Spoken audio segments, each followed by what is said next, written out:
I still remember a brief discussion I had on this score with Dr. Chaim Weizmann, the undisputed leader of the Zionist movement.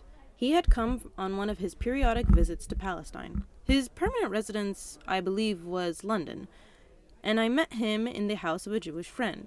He was talking of the financial difficulties which were besetting the dream of a Jewish national home, and the insufficient response to this dream among people abroad, and I had the disturbing impression that even he, like most of the other Zionists, was inclined to transfer the moral responsibility for all that was happening in Palestine to the outside world. This impelled me to break through the deferential hush with which all other people present were listening to him, and to ask, "And what about the Arabs?" I must have committed a slip by thus bringing a jarring note into the conversation, for Dr. Weizmann turned his face slowly toward me, put down the cup he had been holding in his hand, and repeated my question. "What about the Arabs?" "Well, how can you ever hope to make Palestine your homeland in the face of the vehement opposition of the Arabs, who, after all, are the majority in this country?" The Zionist leader shrugged his shoulders and answered dryly, "We expect they won't be in a majority after a few years." "Perhaps so. You have been dealing with this problem for years and must know the situation better than I do.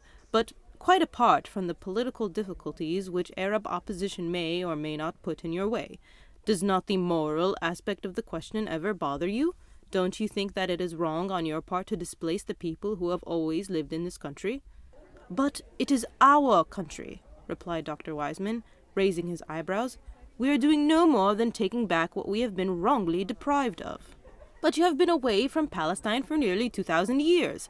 Before that you had ruled this country, and hardly ever the whole of it, for less than 500 years. Don't you think that the Arabs could, with equal justification, demand Spain for themselves? For, after all, they held sway in Spain for nearly 700 years, and lost it entirely only 500 years ago." Dr. Weizmann had become visibly impatient.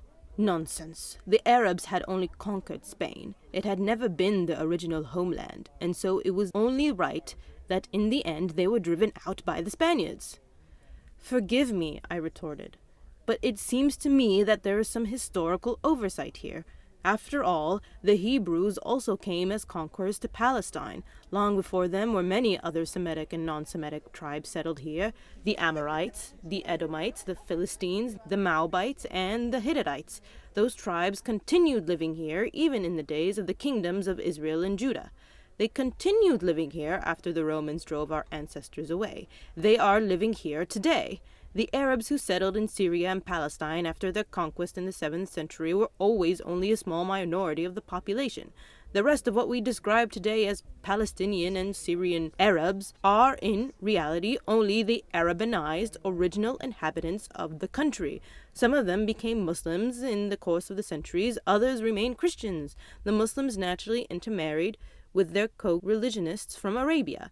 But can you deny that the bulk of those people in Palestine who speak Arabic, whether Muslims or Christians, are direct line descendants of the original inhabitants, original in the sense of having lived in this country centuries before the Hebrews came to it?" Dr. Weizmann smiled politely at my outburst and turned the conversation to other topics. I did not feel happy about the outcome of my intervention.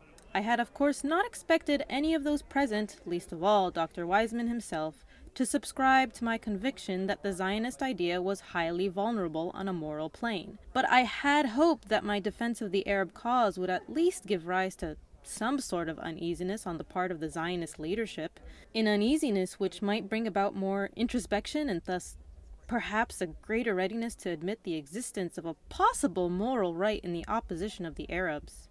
None of this had come about. Instead, I found myself facing a blank wall of staring eyes, a disapproval of my temerity which dared question the unquestionable right of the Jews to the land of their forefathers.